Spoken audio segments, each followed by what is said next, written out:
Thank you so much. Kyle, Jessica, Jordan, you want to come out here and join me? All right, so I have one big question that I think is going to be great for the three of you together. So I'm really interested to know, because for me personally, camp and spectacle can be a real big sensory overload for some, right? So I'm wondering how you modify those experiences accordingly, and if there's any tricks to that. You go first. We'll go first. Sure. I mean, when you're working with children, you have to be aware of that there's energy levels and that ebbs and flows throughout the day, and there's sort of moods to the time of day and moods to the day. And different personalities need different things within a day too. Yeah, and it's about energy level in terms of needs, and it's also in terms of energy level of the activities you have and all that stuff. There's a lot of camps that are rah-rah all the time. So and it's not for let us. me jump in and tell another story about our daughter. Yeah. Her first day camp experience that she went to, she came home and she said, "Mommy, it's too loud." And I was like, "What do you mean it's too loud? Like I don't really understand." But she was going to a camp with a lot more people than she was used to, and they were a lot louder than she was used to, and everybody was very excited because you get really excited at camp, and people get really loud when they're excited at camp, and they sort of just yell all the time. Who's ready to swim? Yay! Yeah. Who's ready to eat? Yay! Who's ready for the buses? Yeah. And we, she's an only child, and we live in a very quiet house, and she's kind of, we just don't have a lot of noise in our lives, and this was a camp that played music all the time, and, things were always going on. So, on a personal note, we're very aware of that kind of a thing. Also, as somebody who has some sensory overload, especially crowds for me, I get a little like, I need some space. Yeah, me too. Just being aware of that, and not only kind of designing the day to be appropriate, but really keeping in mind what every camper needs and building in different choices for them so that they can sort of choose the level of participation that they really want to have with an activity, and also allowing for them to just step aside and have places where it's quiet and where it's a little bit calmer, if that's something that they need. Camp has the luxury of being a format where you can really turn on a dime. You can do whatever it is you need to do. And we had days during our summers at camp where we called an emergency meeting of our leadership team before bedtime, and it was like, we need to get the word out. Tomorrow's a late day. Everybody sleep in. The kids clearly need it.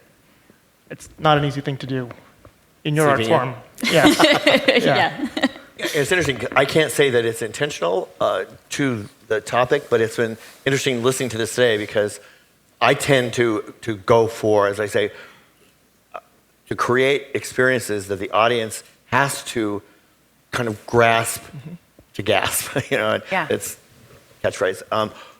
So that, for instance, the AIDS Memorial Quilt, there was a candlelight ceremony at the end, singing a beautiful moment in front of the Lincoln Memorial, a song about a guy who lost his best buddy, and when they were kids, they used to watch Shooting Stars, and the last line of the song refers to the shooting star, and there it was, we shot this huge, George Zambelli built me this gigantic skyrocket that you saw the tail go up, but at the end of the song, it exploded huge, but absolutely silent, so that, like a shooting star. Right. And if you can craft a show or an experience it's essentially linear, you can still pack it, but leading people through it, giving them a moment to breathe. You don't want any dead air. I mean, this is the finesse, obviously, of it, but to keep them moving and keep the audience, pull them from place to place with lighting and sound rather than overwhelm them. I love a big fireworks show at the end, but I think it serves the question that you asked,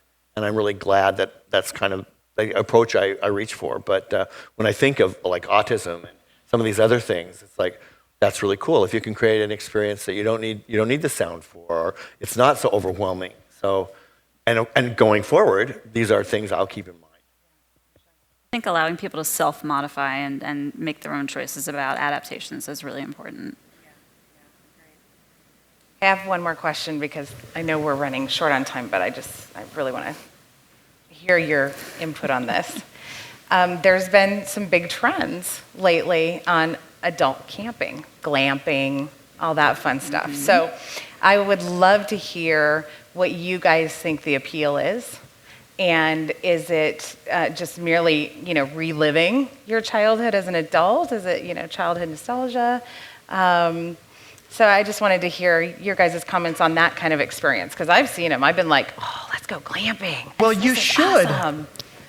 You should, Oh, right? I'm I mean, making it. it's all those Yeah. things, right? It's nostalgia for folks who had that in their childhood, and it's not irrelevant if you didn't have that in your childhood. I mean, a lot of these adult and family camp programs they're not add-on culture to existing culture. They're their own thing, and I think that it's definitely worth, checking out the American Camp Association's website and doing your research and finding something. Because I mean, if you haven't done something like this, get some friends together or your family together or a few families together. We do this every few years with a group of friends from New York who have their own kids as well. And we go to a family camp in the woods and we spend a week there, and it's the best thing in the world. And there are a lot of families that go back year after year. Yeah. I think one of the huge pieces about it is really having a place where you can connect. It's about a place where you can separate yourselves from your regular everyday to day life. You can set aside technology. You can really spend time with your family. I think there's also a lot to be said for the novelty of the experience.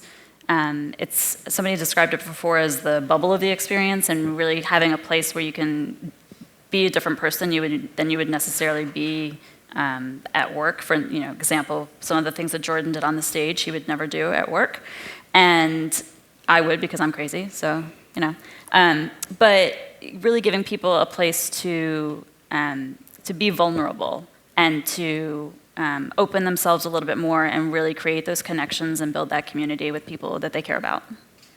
Have any of you been glamping? Have not been glamping. We have not, but we have a few friends who go regularly, and I think it probably will happen pretty Will soon. happen. Kyle? I just learned that I will probably be glamping soon. It's true. I did spend a week on a working dude ranch in Montana with Nice. 30 gay men, Nice. which was enlightening to all. And it was pretty glamorous. I'm sure it was. Sounds amazing. Yeah. Well, thank you so much. We certainly you. enjoyed your talks today, and thank Thank you. you. We appreciate it. Thank you.